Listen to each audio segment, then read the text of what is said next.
Pronto, Oi, voltamos. Só que aí eu não consegui salvar o vídeo, mas não tem nada não. Tem vá, problema não. sério. Não, sério, não Ele tá mandando consegui. direto pro IGTV agora. Tu não Ai, clicou é. direto não pro IGTV? Cliquei, mas eu achei que tinha uma opção de você salvar, depois eu publicava. Mas tu botou no IGTV? Não, botei não. Eu achei que eu tinha uma opção. Eu perdi o vídeo, mas tem nada não. Esse assunto aí depois a gente fala. Seria mais Primeira mesmo para live é publicar. desse jeito. Primeira Primeira live a live é gente desse nunca jeito. esquece, né? Primeira live nunca esquece. Pronto. Aí, só para Eu o também pessoal não que sei está fazer isso entrando. não, eu só faço falar, eu nunca salvo nada, né? Primeira vez Pois foi eu é. com a Cíntia que eu tive que colocar, mas Mas tem nada não. Com o tempo, né, eu vou aprendendo isso aí, certo? Gente, as perguntas, eu tô vendo aqui que já tem gente fazendo perguntas, certo? Eu vou deixar para um outro momento a gente responder, sabe? Porque tem muita coisa para a gente falar. Mas aí, à medida do possível, a gente vai tentando responder, certo? Nani, eu acho que a gente podia falar só um pouquinho do destino dos animais, né? Que a gente não falou até agora, Isso, né? pronto. A gente pode falar um pouco do destino dos animais, porque assim, quando é caracterizado, né, esse crime de maus-tratos através do médico veterinário, ou então quando há esses indícios de crime de maus-tratos, a gente faz a apreensão do animal quando dá, certo? E aí, recentemente teve uma decisão do Tribunal de Justiça, né, que deu um prazo para o Estado do Ceará construir um centro de acolhimento, né, que esse centro de acolhimento, inclusive, é um tema de discussão da gente, né, da Rede Pro Animal, que o Conselho de Medicina Veterinária faz parte, né, a DPMA também, junto com a SEMA e outros órgãos de proteção animal, enfim. Discutimos, né, esse centro, como seria a entrada desse animal, como seria a triagem, a permanência, a adoção, enfim. Se tivesse, a gente encaminharia, porque centro de acolhimento seria um local onde seria recebido pelos órgãos ambientais, certo? Então, a gente faz a apreensão desse animal. Como ainda não tem esse centro de acolhimento, a gente nomeia fiéis depositários para que fique com esse animal. Quando é um canil, por exemplo, é bastante difícil você conseguir 10, 20 fiéis depositários. Quando é um abrigo, como a gente já viu, né, abrigos de animais e que tinha realmente situação de maus tratos e de todas as diligências foram as piores que eu já vi, algumas diligências, né, que eu já fiz. Então, você conseguir um local para 150, 200 animais de uma vez só é muito difícil, né? Então, quando a gente consegue, alguns nós encaminhamos para abrigo, né? Inclusive, eu vou deixar até aqui, eu sempre deixo um muito obrigada, gratuito ao Abrigo São Lázaro, porque quando nós precisamos, sempre foi ele que atendeu a gente, né? E também o Gaba Fortal, que é da UES, né? Então, é um abrigo que sempre atendeu quando a gente precisou, certo? Então, quando não tem esses fiéis depositários, porque a pessoa, o que é que vai acontecer? Ela não tem a posse definitiva do animal, certo? O que é que vai acontecer? Ela está provisoriamente com esse animal, está com a responsabilidade de cuidar, de passar todas as informações, de atualização, ficar atualizando o endereço, se mudar tem que avisar do estado de saúde do animal, certo? Até o momento em que vai ocorrer a parte processual, né? Até o julgamento. Que aí é lá que a gente vai saber se o juiz vai determinar que essa pessoa fique com o animal ou se retorna para o dono ou se vai dar um outro destino. Isso aí não, a gente não tem como saber, né? Somente no dia que realmente for julgado, certo? é, Então, quando a gente pode, a gente apreende o animal. Aí o que é uma apreensão, certo? Esse animal apreendido, ele fica tutelado do Estado, certo? Quem tem a tutela desse animal passa a ser o Estado.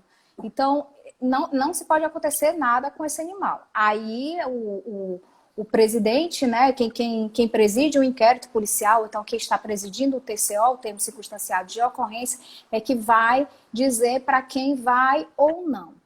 Se nós não tivermos um fiel depositário, não tiver um abrigo, não tiver nada, nenhum canto para ir, infelizmente esse animal vai ficar com o próprio tutor que teve, né, esse ato aí de maus tratos, mas a gente tem que trabalhar com o que dá para fazer, certo?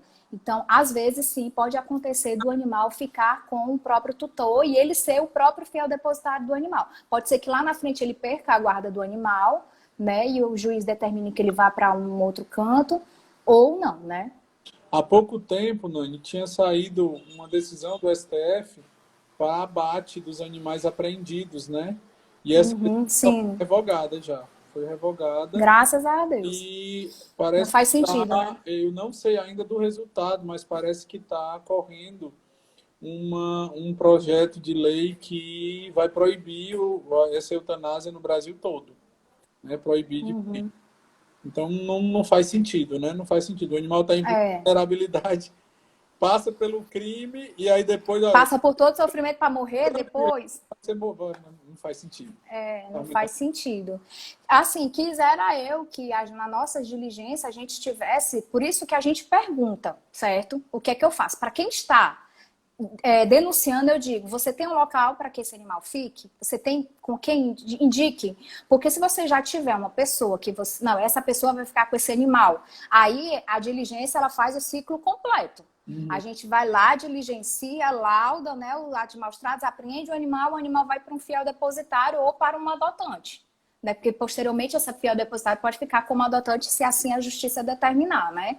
Então, hoje a gente faz isso, a gente pergunta. Então, se a pessoa não tiver para onde levar esse animal, não tiver para quem indicar, tá mesmo. Geralmente os próprios denunciantes ficam com o animal. Às vezes eles mesmo ligam e dizem, olha, eu faz a denúncia, eu digo, olha, eu posso ficar com o animal. Aí sim a gente encaminha, né? Porque a questão é fazer o ciclo completo da diligência, que esse ciclo ainda está empacado.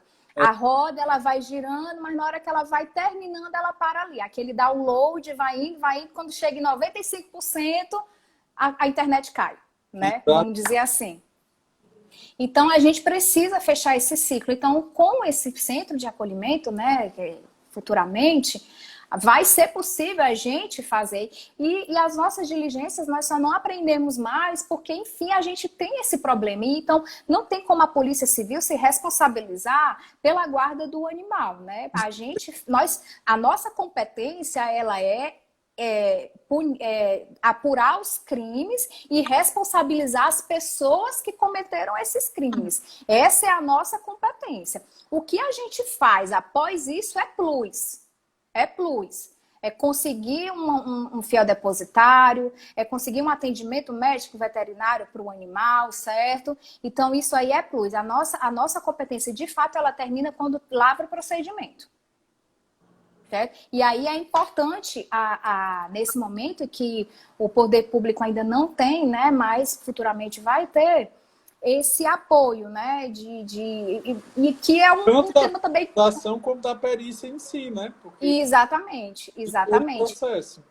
E aí é um grande problema, é o nosso maior problema que a gente enfrenta. Porque a gente vai ligar para abrigo, eu vou ligar para um abrigo que está lotado de animal, botar mais um, entendeu? Como é que vai ficar esse bem-estar desse animal que já está sofrendo e aí vai para um ambiente que está cheio de animal, que também abrigos é um outro tema também, que é importante a gente falar, que é uma outra live. É uma outra live só sobre abrigos. É uma outra live só sobre abrigos, certo? Pessoas que estão em vulnerabilidade, porque... Exatamente. Estão recebendo, porque não querem rejeitar. Eu não estou contestando aqui a boa vontade, nem nada, não. Não é isso, né? A nossa intenção. Tem um trio com um psicólogo, um psiquiatra junto. E a gente tem até aqui, já participando aqui da nossa live aqui, estudantes de psicologia, que eu estou vendo aqui, né? E faz parte, e o meu ambiente é isso, o meu ambiente não é uma disciplina só. Meu disciplina são várias disciplinas que atuam, cada um dentro do seu contexto e colocando, da sua área, né? E colocando dentro do contexto, né? Mas tu tem mais alguma coisa para falar dos crimes, não, acho que dos maus tratos? Pergunta, mas aí a gente passa para a pesca, né? Que aí eu quero aprender. Vamos passar para a pesca, né? Pronto, aí do artigo que a gente vai destacar, né, da pesca, é o artigo 34, que é pescar em período na qual a pesca seja proibida ou em locais interditados por órgão competente, certo? Então, quando a gente fala que a pesca ela é proibida, significa que quem já ouviu falar do período do defeso, certo? O período do defeso é um período em que a pesca, seja ela esportiva ou amadora, ela é vetada ou ela é, como é que se diz, controlada. Então, quando os animais, né, no caso os peixes, eles estão nesse período para reprodução, que é essa pausa, ela é justamente para a reprodução dos animais, os animais ganharem um determinado tamanho também, crescimento, para poder sim começar a liberar a pesca, certo? Isso aí a gente vai encontrar, mas aí como é que eu vou saber? Eu sou profissional da segurança pública, de repente eu vejo uma pessoa entrando com apetrechos de pesca, muitas vezes apetrechos proibidos, né? E além que isso já configura crime por si só, mas como é que eu sei que aquele período ali ele tá correto? Pode. Aí você vai na página do Ministério, que agora juntou, né? É o Ministério da Agricultura, Pesca e Abastecimento. Lá vai existir é o Ministério Sanduíche, né? Isso, o Ministério Sanduíche. Antes eu trabalhava em órgão ambiental, era Secretaria do Meio Ambiente, da Pesca, não sei o quê, não sei o quê, não sei o quê, recusei. Aí no final é meio ambiente. Entendeu? Então são os sanduíches, né? Mas vamos lá. Lá na página do Ministério, né, da Agricultura, Pesca e Abastecimento, vai ter uma planilha. Nessa planilha lá, ele vai dizer a espécie que está protegida e o período da proteção dela, certo? Então, quem tiver na dúvida, se você tiver uma apreensão de um pescado, aí se você não tiver conhecimento daquele pescado, geralmente quem pesca sabe o que é que está pescando. Certo? Aí você vai lá e olha se esse pescado ele está proibido naquele período, certo? Por exemplo, agora e essa planilha ela vai variando, certo? Então, até quem é da área ambiental tem um pouquinho de dificuldade de saber, porque uma revoga a outra, aí a outra que era que era para ser no meio do ano, começa no início do ano. Por exemplo, a pesca da lagosta que estava proibida agora foi liberada, entendeu? Então, revogou a normativa do início do ano. Então, isso é uma coisa que ainda é um pouco meio que, não sei se seria a palavra certa, seria bagunçado, mas que ainda tem algumas variantes, né? Vamos dizer assim. Então, praticamente é isso. Esse artigo você tem que saber o que é o defeso, o que é essa pesca proibida, né? Sem falar aqui os apetrechos, porque tem alguns artigos que a gente não vai explicar aqui, porque eles são autoexplicativos. Certo? É realmente alguns pontos, porque a lei de crimes ambientais ela é uma lei aberta, né? Uma norma penal em branco, então ela se abastece de várias outras normativas, leis, instruções, certo? Para a gente poder enquadrar naquele crime. Então, esse é o motivo da nossa live para quem está entrando, né? Que eu estou vendo que tem gente que está entrando já nessa segunda live que não estava na primeira, tá bom? Então, lá vai ter uma planilha que vai te direcionar os períodos de defesa vigente. Certo? Então, isso é o comentário que a gente tem para fazer desse artigo. Agora, vamos para os crimes contra a flora, né? Esse eu vou ficar só de arroz, né? Acompanhando, porque eu não entendo bulhufas disso.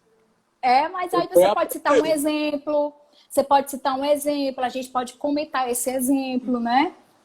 Que geralmente você sabe, o fulaninho cortou não sei o quê, fulaninho mandou desmatar. Geralmente a gente conhece os fulaninhos, né? Os fulaninhos e os ciclaninhos, por aí. Então, destruir ou danificar a floresta conservada de preservação permanente, mesmo que em formação, ou utilizá-la com infringência das normas de proteção, certo? O que é uma floresta de preservação permanente, né? Então, quem não é da área ambiental fica voando um pouco. Quem é da área ambiental, lógico, isso aqui tira de letra, mas quem não é, né?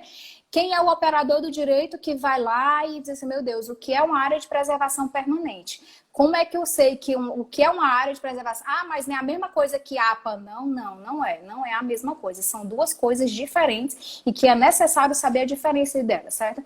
Então, a área de preservação permanente são áreas protegidas por força de lei, certo? Então, uma lei, que essa lei é o Código Florestal. Lá no Código Florestal vai ter todos os parâmetros que vai dizer se aquela área é uma área de preservação permanente. Então, é uma área que vai ser protegida por força de lei e que são áreas genéricas que nós podemos encontrar em todo o país, se eles obedecerem aqueles parâmetros que estão no Código Florestal, certo? Então, por exemplo, áreas de matas ciliares, em cursos de rio, aí vai depender do leito do rio, certo? Do diâmetro, da distância. É uma área de preservação permanente? Pronto, aí o Parque do Cocó ele já é uma unidade de conservação, certo? É uma área de preservação, mas é uma unidade de conservação que aí eu já vou te dizer lá na frente a diferença. Você tá vendo? Então, o Parque do Cocó ele não é uma APP, certo? Ele é uma unidade de conservação de proteção integral, que a gente vai encontrar já em um outro dispositivo da lei. Uma outra lei, na verdade, né? Então, é importante a gente saber essa diferença. Importante que APP, área de preservação permanente, você vai encontrar no Código Florestal. Lá no Código Florestal, além de outras definições, o que é reserva legal, o que é áreas remanescentes, certo? Vai dizer, dentre outras coisas, lá, logo nos primeiros artigos, vai dizer o que é um APP. Então, se você chega num local e está presente aqueles requisitos, aí ele é um APP. Então, é uma coisa mais genérica. Você pode, não é um espaço delimitado. Por exemplo, o Parque do Cocó, ele tem uma área limitada. É uma unidade de conservação instituída, já estou eu falando, instituída pelo poder público, mas que tem uma delimitação, certo? Já a APP não, a APP ela vai ter aqueles parâmetros que está no Código Florestal, porém é uma área que você pode encontrar em uma abrangência presente os quesitos que a definem, certo? Então, licença, um segundo, senão vão me trancar no laboratório, viu? Peraí. Tá bom. Então, eu vou continuar com outro artigo, certo? Aí, seguindo a lei, a gente vai ter o 38A, que é destruir e danificar a vegetação primária ou secundária em estado avançado ou médio de regeneração do bioma Mata Atlântica e utilizá-la com infringência das normas de proteção. Aí a gente já inclui nesse artigo cortar árvores em floresta consideradas de preservação permanente, que eu acabei de explicar para vocês, né, o que é uma área de preservação permanente e quando é que a gente sabe diferenciar o que é um APP, que está lá no Código Florestal. Então, vamos lá. O que é vegetação primária ou vegetação secundária, certo? Existe na ecologia um processo chamado de sucessão ecológica, certo? E que... Deixa ele voltar. Desculpa, pessoal, é porque senão me trancavam aqui, que tá todo mundo indo embora já. Pois beleza. Então, eu estava explicando aqui o artigo 38A, que é o que é uma vegetação primária ou secundária, certo? Como é que eu vou lá, operador do direito, policial civil, profissional da segurança, enfim. Gente, como é que eu sei que aquela vegetação ali é primária ou secundária, né? Aí começa a vir, aí você buga, né? Você buga porque você não sabe o que é. Então, vamos lá. Eu vou explicar, né? Já voltar aqui porque o Daniel chegou, né? O que seria a vegetação primária e secundária, né, estágio avançado de regeneração. Onde é que a gente vai encontrar isso? Onde é que eu sei, certo?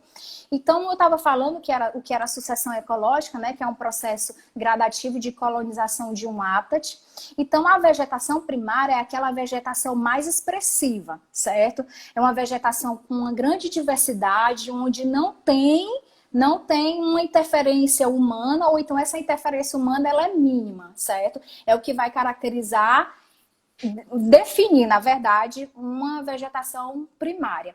E já a vegetação secundária, ou uma vegetação que a gente também chama de vegetação em regeneração, já vai ser uma vegetação que tem sucessivos estágios sucessivos estados ecológicos, certo? E que ela sofreu uma degradação total ou parcial. Então, outras vegetações vão surgindo ali. Ela teve um processo de degradação e ali vão surgindo, ao longo do tempo, nova vegetação que vai colonizando aquele ambiente, certo?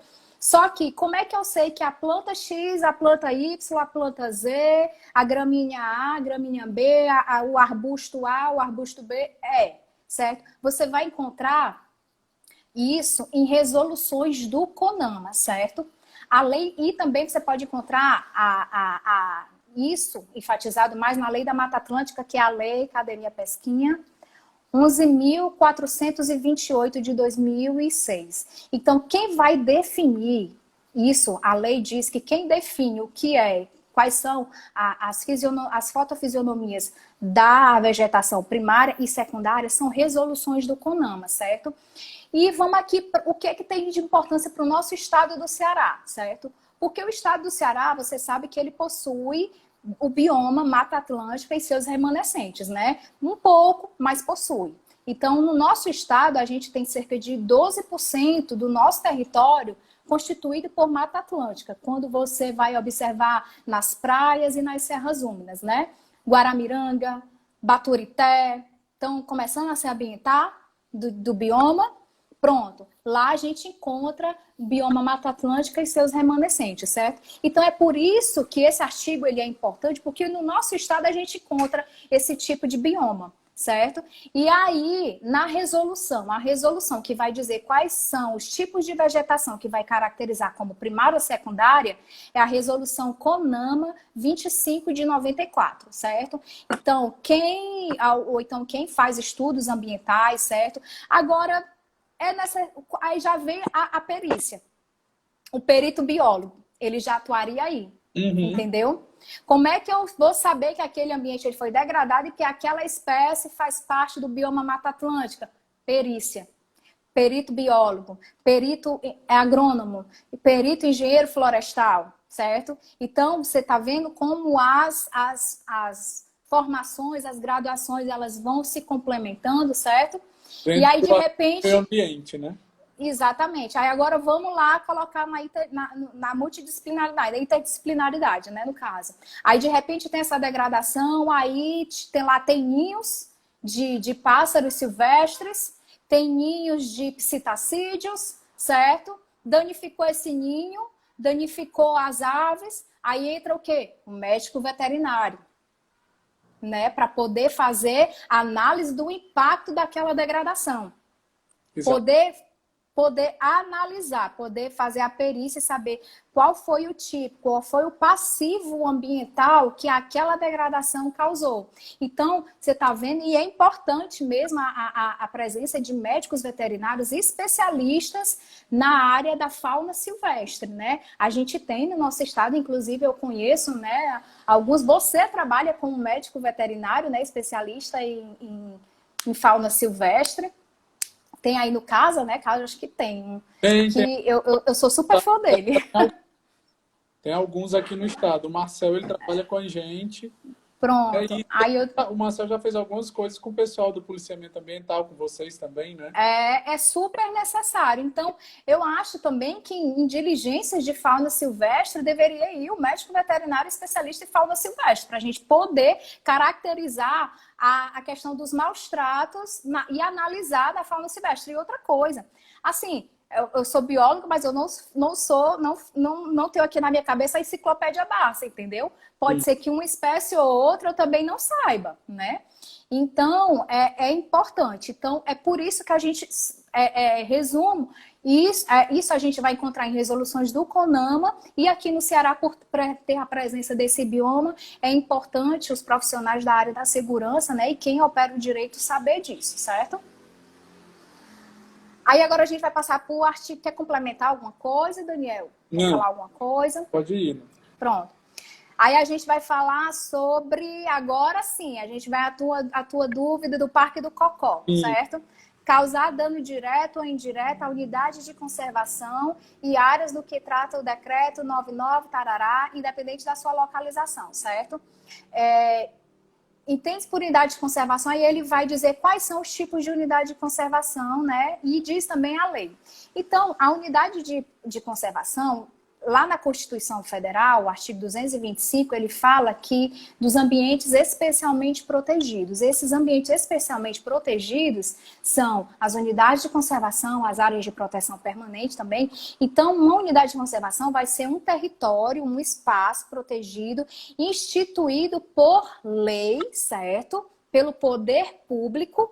E o poder público vai dizer que aquele espaço ali tem uma proteção, seja ela integral ou de uso sustentável. Uma proteção integral é que não permite intervenção nenhuma. E já o uso sustentável autoriza, né, o uso de um certo uso dos seus recursos naturais, mas de forma racional, né, para que não cause nenhum dano mais lá na frente, certo? O E essas áreas... é integral ou é... Pronto, aí o Parque do Cocó é unidade de proteção integral. Integral. É assim, é como se fosse o máximo de proteção. Você não pode fazer nenhum tipo de intervenção no Parque do Cocó. Se você fizer essa intervenção, constitui crime. E aí crime é com a gente ou com o BPMA, então com qualquer pessoa da Polícia Civil ou Polícia Militar, certo?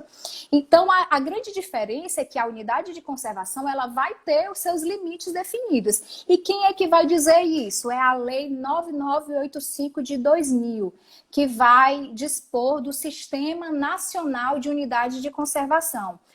Como é que eu sei que aquela unidade de conservação é do nível federal ou do estadual? Vamos lá. No nível federal, você vai encontrar no site do ICMBio, certo? E no nível estadual, a gente também tem a normativa, que é a Lei Estadual número 14.390 de 2009. E lá no site da SEMA, Secretaria do Meio Ambiente, você vai encontrar quais são as unidades de conservação, tanto de proteção integral como de uso sustentável, tá bom?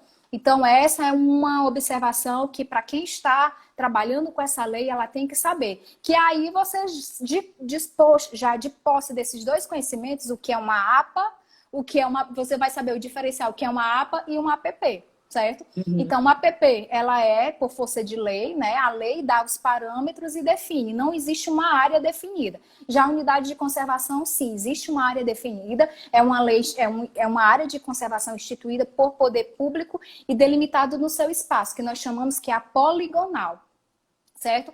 Acho que grande parte das unidades de conservação tem as poligonais definidas. Então, o Parque do Cocó começa aqui em Fortaleza, passa pelo Maranguape e vai indo até sabe lá Deus onde, porque eu não sei decorado qual é a poligonal do Cocó. Mas lá no site da SEMA tem, viu? Algum quer complementar? Não. Daniel, quer perguntar alguma Olha, coisa? eu acho que não Tá vai de dar pra arroz? gente continuar a live até o final, não, viu? Porque tu lembra que tu tem sorteio ainda para fazer. É, exatamente. Tu tem que sair mais nada não. Depois eu posso fazer uma outra para poder continuar, né, o tema. Então vamos lá. Extrair de florestas de domínio público ou consideradas de preservação permanente sem prévia autorização, pedra, areia, cal ou qualquer outra espécie mineral, perdão. Então, o próprio artigo já diz, certo? Só que o que eu quero enfatizar aí é que a competência já não é mais estadual, é federal, certo?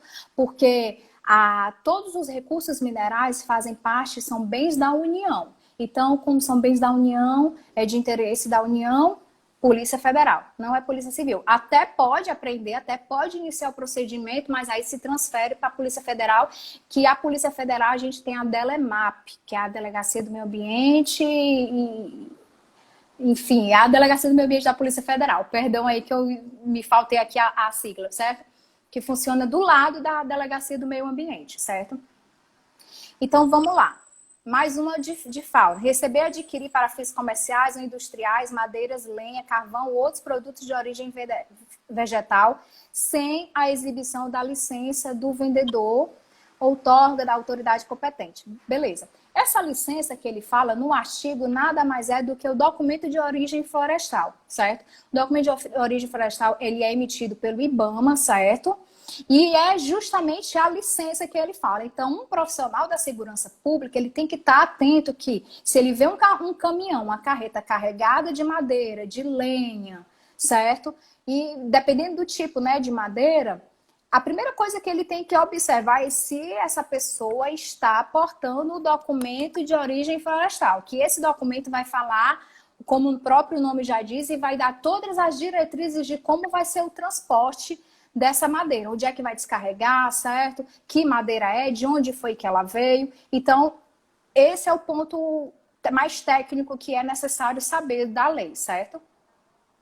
Agora, o artigo 49, 50 e 51, né? Que fala sobre destruir, danificar ou lesar, maltratar por meio plantas de ornamentação de logradouros públicos ou propriedade privada alheia, certo? Aí a outra fala de desmatar florestas e comercializar ou motosserra, que seria o uso da motosserra, certo? Existe esse crime é para quem corta árvores em logradouros públicos, certo? Se eu estou naquela rua, a árvore está naquela rua, certo? Principalmente sendo árvores frutíferas.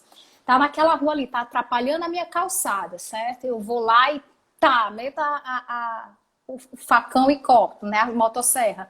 Não pode, porque ela está em logradouro público. Então, você precisa de uma licença da prefeitura ou uma autorização da regional do seu bairro para poder fazer a supressão daquela árvore, certo? E se a árvore estiver em propriedade alheia, é que não pode mesmo, tá bom? Então, essa é a ressalva que eu tenho que fazer. E outra coisa, se a supressão utilizar motosserra, precisa de licença. Vai ver, você tem a licença da prefeitura, a autorização da prefeitura ou da regional, mas quem você mandou fazer o serviço, utilizou motosserra, chegou a polícia lá, tá aqui a licença, e agora, meu amigo, cadê a licença para usar motosserra? Não tem. Vai todo mundo. E certo? todo o material é apreendido. O material todo é apreendido. Nesses casos, tem um impacto também na fauna, nessas situações, né? A pessoa recebe... E isso sem falar que a gente não está falando se essa árvore tem ninhos, né? Pois é, a pessoa tiver responde pelos 2 artigos e vai... E pode ir combinando com outros artigos. Combinando com os outros, né? Isso, pode ir combinando com outros artigos. Por exemplo, a gente teve um caso de uma supressão vegetal que teve aqui na região do Dionísio Torres, certo? Lá nessa diligência a gente observou ninhos de periquitos, e que não estava na licença. Sim. Entendeu? Então a gente tem que observar, a gente observa muito, porque a licença que a gente vai falar, que aí já pode ter crimes contra a administração ambiental, a licença ambiental você tem que especificar bem direitinho a pessoa que recebeu a licença. Tem que obedecer às condicionantes. Se tiver algo que estiver em desacordo com a condicionante, já configura o crime, tá? Vamos aqui para o próximo. Tu quer falar alguma coisa? Não. Vamos para a poluição, certo? Causar poluição de qualquer natureza em níveis tais, presta atenção nesse ponto, níveis tais, que resultam ou possa resultar danos à saúde, outro ponto também que a gente tem que observar, ou que provoquem mortandade de animais ou destruição significativa da flora, certo? Então, como é que eu sei que um ambiente ele está poluído? Não, por conta desses níveis tais. A poluição ela só é caracterizada até um determinado nível. Passou daqui para cá, o ambiente está poluído. Então, quem vai te alimentar dessa informação são resoluções do CONAMA, certo? E normas da ANBR, certo? Aí entra o papel da perícia também, para poder analisar aquele ambiente, se teve a degradação ambiental, se está nesses níveis tais que gerou a poluição, certo? Então, para a poluição atmosférica, que é uma muito comum, né, que a gente vê, no caso das chaminés, no caso de indústrias, né, levando material particulado, não tem um filtro correto e a combustão ela não é completa, e esse material particulado vai para o ar e aí contamina, né? Podendo causar problemas respiratórios, etc. Que é justamente isso, a poluição ela tem que causar também danos à saúde, tem que provocar mortandade de animais ou destruição gradativa da flora. Então, tem que observar se está presente esses aspectos, certo? A sonora então, entra aqui, né? É no outro artigo. A poluição sonora entra aí. Entra aí no artigo 54, certo? E aí, para o ar, a gente tem a resolução CONAMA 382, que ela vai estabelecer os limites máximos de emissão de poluentes para fontes fixas. E lembrando que existe o Programa Nacional de Controle da Qualidade do Ar, certo? O órgão ambiental, ele também faz esse tipo de análise, viu? Também não é só a perícia, não. O órgão ambiental faz. O órgão ambiental municipal, estadual, eles também fazem, viu? Essa análise, esse controle da atmosfera, da qualidade do ar, né? Para sons, né, que aí já entra a poluição sonora. É importante a gente diferenciar a poluição sonora da perturbação do sossego, Sim. certo? Que é uma coisa que confunde muito. A perturbação do sossego alheio, ela pode ocorrer em qualquer horário, certo? Não tem um horário pré-definido, desde que aquilo te perturbe, certo? Você se sente incomodado. Um som muito alto. Agora é necessário também que tenha testemunhas para poder falar, para poder testemunhar isso. E aí entre os animais, né? Uma perturbação do sossego alheio relacionados a animais, que é uma coisa muito comum também em diligências em quem trabalha na segurança pública. Cachorro que passa o dia todo latindo e que o dono vai lá e não toma nenhuma atitude para saber por que, que ele está latindo, para acalmar o animal, para seja lá o que for, o que é que está acontecendo, isso aí, e aí fica aquele cachorro o dia todo latindo, a noite toda, né, durante a madrugada, isso aí não é uma poluição sonora, mas uma perturbação do sossego alheio, tá bom? Por exemplo... Às vezes até na E, motivação de é, uma denúncia falsa de maltrato, né? isso, exatamente. Quando... E é justamente isso que eu ia falar. Às vezes as pessoas dizem, ah, o cachorro está latindo, está sendo maltratado. Mas às vezes ele late por um pássaro que voa, entendeu? Às vezes o cachorro, por exemplo, eu tenho aqui meu cachorro, o Chico. O Chico não pode ouvir o barulho do elevador abrindo aqui, que ele mete um latido, só que eu não deixo ele latindo. Ele já tem um comandinho que ele vai lá e se cala. Mas quem não faz isso pode gerar, sim, uma perturbação do sossego alheio, certo? Agora, essa perturbação do sossego alheio, se ela for constante, em ruídos tais, em níveis tais, que pode provocar um dano à saúde por estresse, problemas cardíacos, insônia, que o estresse causa, você sabe que o estresse ele desencadeia, né, diversos problemas, né?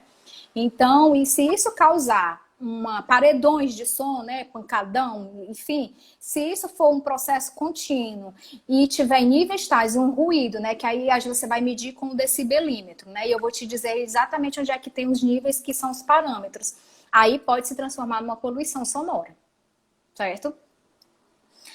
Aí para som, você vai encontrar na NBR 10152 os níveis de ruído para conforto acústico e para avaliação de ruído em áreas habitadas, visando o conforto da comunidade. Aí é NBR 10151, tá bom?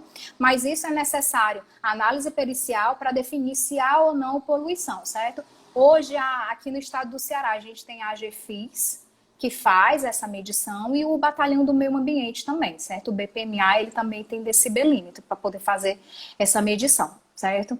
Vamos ver se está perto aqui. Produzir, processar e embalar, artigo 56, né? Comercializar, fornecer, transportar, armazenar, guardar, ter em depósito, uso ou substância tóxica, perigosa ou nociva à saúde. Pronto. Esse ponto aqui, onde é que eu sei, como é que eu sei que uma substância ela é tóxica, ela é perigosa, certo? Não é, a lei não está te dizendo isso, ela está dizendo só que é crime se você tiver a substância for tóxica ou perigosa, mas não te diz o que é e onde é e como é que você acha, certo? Então a gente precisa falar um pouco sobre resíduos sólidos. Quando a gente entra na política de resíduos sólidos, né, sólidos ou semissólidos, que nada mais é do que a produção, o resultado final de processos domésticos, industriais, certo? E lá vai existir uma norma também brasileira, que é a 10004, que vai classificar os resíduos. E lá ela vai dizer se o resíduo ele é perigoso ou não, certo? Então é essa norma que vai te dizer. Agora vamos para a parte dos crimes contra a administração ambiental, que é construir, reformar, instalar ou fazer funcionar qualquer parte do território, serviços ou obras potencialmente poluidoras, sem licença ou autorização dos órgãos competentes. Aí entra aqui, dos crimes contra a administração ambiental, do 66 ao 69A, certo? É tudo uma explicação só, que é a parte do licenciamento ambiental, certo? Que o licenciamento ambiental, ele também configura crime, certo? O licenciamento ambiental, perdão, ele tem uma análise do órgão ambiental, isso não é a polícia que faz a análise desse licenciamento ambiental. Chama-se, nessa minha bateria vai descarregar, deixa eu botar o carro. Só um instante. Ó, tá ouvindo esse latidinho aqui? Se a vizinha não fizer nada, pode ser, entendeu? Então, o licenciamento ambiental vai ser um processo, né, administrativo que vai autorizar, ampliar, reformar um empreendimento, certo? É feito um procedimento. E existem 3 tipos de lei: a licença prévia, de instalação e de operação. Então, quem é o profissional da segurança e que tiver vindo uma instalação, uma obra, uma construção, já o Chico vai latir, porque está ouvindo a outra. É necessário que essa obra, se ela for potencialmente poluidora, tenha uma licença, ou seja, a prévia, que é a licença antes da instalação, que vai ver as condições do ambiente, a licença de instalação, porque o empreendimento ele só pode colocar o primeiro tijolo, o primeiro concreto, se tiver essa licença. Se ele não tiver, ele não pode construir. Então, o nome já está falando de instalação. Às vezes, essas licenças, elas são vinculadas a laudos de avaliação do ambiente, avaliação disso. Isso. E se o profissional falha nisso, ele pode ser incriminado também depois. Com certeza, que aí tem aí um artigo que é fazer omissão de dados enganosas de funcionário, de servidor público, né? É porque eu não vou falar o processo de licenciamento ambiental, porque ele é muito grande, já seria uma outra live, né? Só sobre licenciamento ambiental. E até porque também não é competência dos órgãos de segurança pública. O que a gente precisa saber é que existem essas 3 licenças, certo? E que no momento da construção, ele precisa ter a licença prévia e a licença de instalação. E quando ele for iniciar as atividades, ele precisa ter a licença de operação. O que acontece muito são essas obras irregulares que são embargadas, certo? Essas obras embargadas, geralmente, ela não tem um alvará de construção ou não tem um licenciamento ambiental. Então, pode ser um órgão ambiental, a polícia não, mas o órgão ambiental, ele pode embargar as obras. Então, quando você vê uma obra embargada, geralmente ela está com problema na documentação, que geralmente está ligada ao licenciamento ambiental. Ao que é que ele vai lá? Vai lá no órgão ambiental, vai dar uma entrada numa regularização de licença. A partir do momento que ele dá a entrada, ele recebe a regularização da sua licença, vai pagar todas as taxas, enfim, que é um processo assim, um pouco burocrático, né, o licenciamento ambiental, aí sim ele está regular. Mas se ele construir, ampliar ou reformar sem licença, constitui crime, certo? Então, são essas 3 licenças que quem trabalha na área da segurança precisa saber que existe, ok? E deixa eu ver aqui, aí tá acabando, né? Vamos pro sorteio, né? Oi? Eu tenho só que entregar a chave ali pro pessoal ir embora, viu? Aí eu volto. De novo. Sim. Tá bom. Então, pronto, gente. Então, um aspecto assim, mais, assim, os detalhes que eu poderia passar da lei de crimes ambientais, né? Os aspectos técnicos e as leis que são alimentadas, que a lei de crimes ambiental é alimentada, são esses pontos, certo? É muita coisa mesmo que você precisa saber, principalmente quem é da área da segurança pública, né? Quem trabalha com isso, apurando crimes, porque policial apura todo tipo de crime, né? Mas tem uns que são especializados num tipo de crime, né? Eu, no meu caso, eu sou especializada, eu trabalho numa delegacia especializada que apura somente crimes ambientais, certo? E aí, na live, vai ter o sorteio dos livros da área ambiental, certo?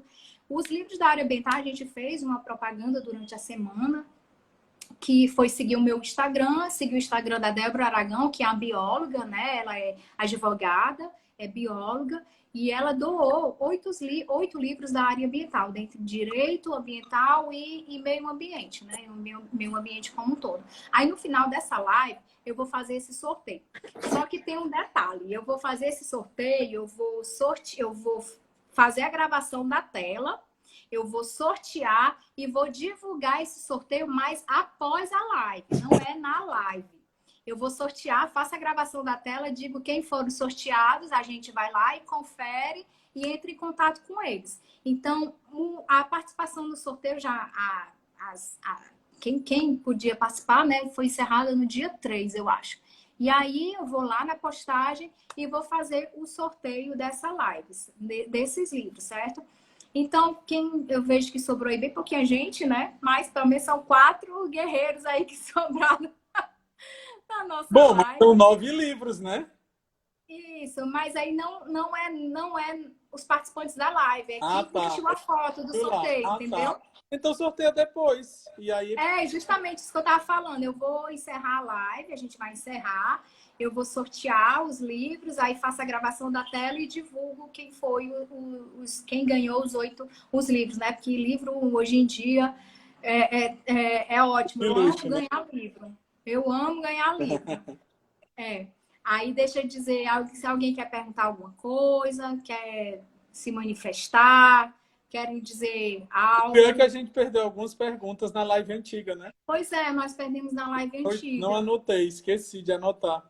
Então, eu posso fazer depois uma live que é só de perguntas. Eu posso, ao longo da Mandar semana, pergunta no faça a sua inbox, a gente vai pergunta depois, né? e a gente vai respondendo em forma de live, Tá né? joia. E assim você topar. Eu topo na Então, gente, hora. então vamos encerrar, né? Queria aqui agradecer a participação do meu querido companheiro de trabalho, que eu sou Obrigado. Eu que suspeita de agradeço. falar, que Atendi um bocado.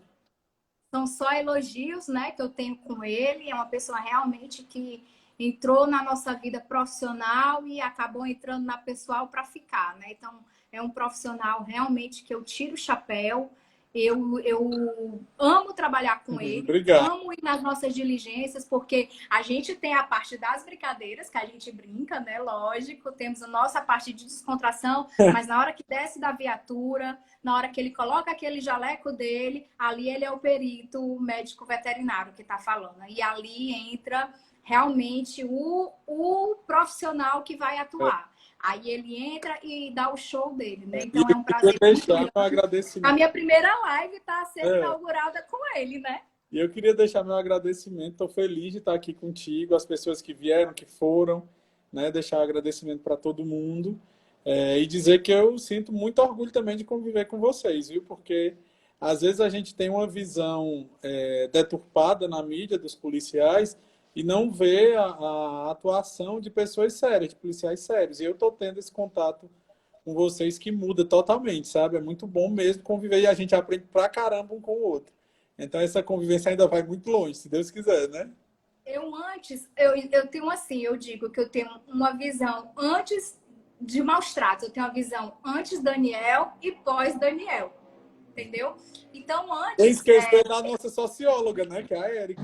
exatamente, ainda nós temos a nossa socióloga, Ainda que tem ela uma insere socióloga pensamentos assim, que é que eu, exatamente gente, por isso que a gente são cada considera. sacada que a gente, né, tira o chapéu também, nossos papos filosófico, né? É o socioambiental, É vamos verdade. dizer assim, né? O nosso papo socioambiental. Olha, Então, pois assim, eu é muito, adorei. muito importante para mim trabalhar com uma pessoa tão maravilhosa, né? Obrigado. Um beijo bem grande, adorei bastante. Um abraço para todo mundo que está assistindo a gente. E vamos para a É. segunda live. Eu espero que eu tenha passado pelo menos um pouco, né, um resumo, Sim. né, porque realmente é muita coisa mesmo. Isso aqui que eu passei para você é 1%zinho do que é, porque eu pulei muita coisa. Não, é imensa. Às vezes chegam diligências pra gente que a gente quebra a cabeça mesmo, entendeu? Vai ali escacaviando, procurando, porque para poder fazer a tipificação do crime, ela tem que ser bem feita. Exatamente. Não pode ser uma tipificação qualquer, entendeu? Ah, eu acho que é isso. Não, não é o achismo. A gente está procurando a verdade real e dentro dos fatos. E isso, a delegacia de meio ambiente, né?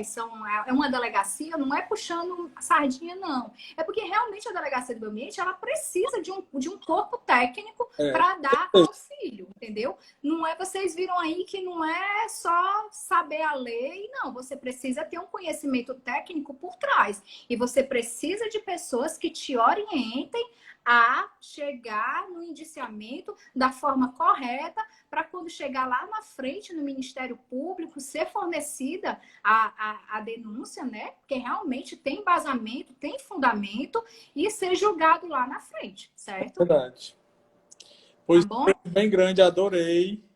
Boa noite. Um beijo. Vamos lá, vamos marcar aí outras lives. Sim, só com de temas específicos, né? Esse aqui foi o mais abrangente, porque hoje é o dia do meio ambiente, né? Exatamente. Então, dia do meio ambiente assim, eu não fiz nenhum vídeo hoje porque eu estava esperando a live, né? Porque a forma com que a gente trata o meio ambiente, a lei de crimes ambientais não deixa de ser uma lei educativa também, né? Verdade. Quem recebe a penalidade e quem não tem antecedentes criminais sente.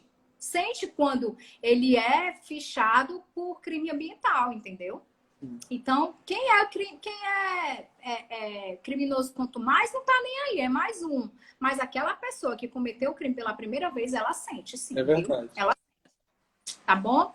Pois Pois, tchau, beijo, um boa beijo, noite, tchau, tchau. um beijo, até a próxima.